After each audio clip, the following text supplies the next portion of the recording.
reasons we went to 3 zones for Prototype 2 was feedback from the players. They really wanted a better visual world. They wanted a world that they could really be immersed in.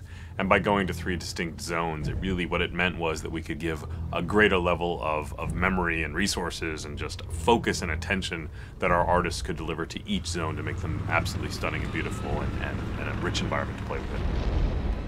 It's enabled us to provide the player with different challenges, different experiences, and give the player something unexpected whenever they progress forwards. We wanted to have 3 areas where we could have sort of a military zone, a pristine zone, and an infected zone, and have them stand on their own.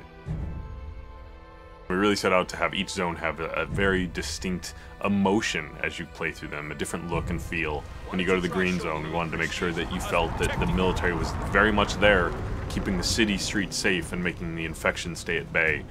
So you get a greater military population, you get less destroyed buildings, less papered over buildings. You really, they tried to make it look pretty and nice. Our responsibility is sell the story, sell the mood and the feel of the location. So you will see lots of guys sitting on the sidewalks, leaning against the buildings, kind of hiding.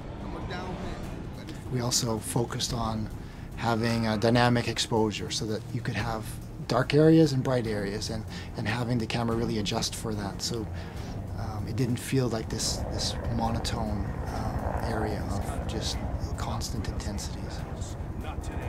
A lot of the threat that you find in the green zone is slightly more insidious. It's kind of hidden away. It's not as overt as in the yellow zone where there's military absolutely everywhere, but as you dig deeper into the green zone, you start to understand that it has its own set of secrets in there, which I'm not going to go into details in this particular conversation.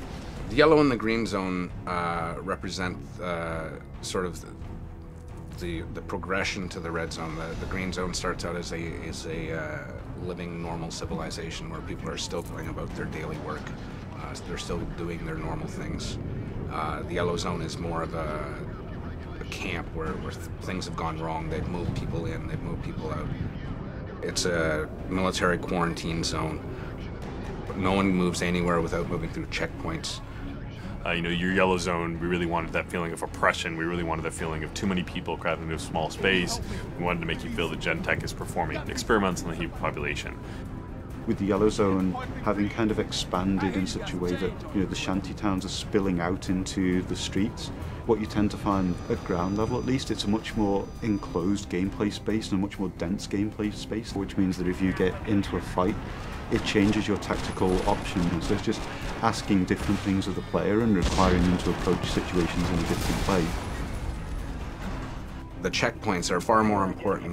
The places where the military lineup meets the protesters is a far more interesting space than just a space that's completely filled with military or a place that's completely filled with infected. So as you go through each zone, you really will feel, this is the heart of darkness. This is sort of the safe zone. And this is kind of the, overcrowded, too many people. And even the people within that, the general population, you'll feel what those people are feeling. When you get to the green zone, you've got people milling about much more naturally. And then when you get to the red zone, you're going to be hard-pressed to find just Joe civilian. You're going to find a lot of infected. You're going to find a lot of people worried for their life. So the zones are actually unlocked in a linear sequence as you go through the game. You'll start out in the yellow zone, and then through the course of events you get dragged on into the next zone and then the zone after. But once you've unlocked any given zone, you're free to travel between them at will to complete any of the side missions or other content that you may not have finished there, or things that you want to go back to try and to improve your performance at, etc. Prototype 2 is still very much a completely open world game where you have total flexibility to go wherever you want and do whatever you want whenever you want.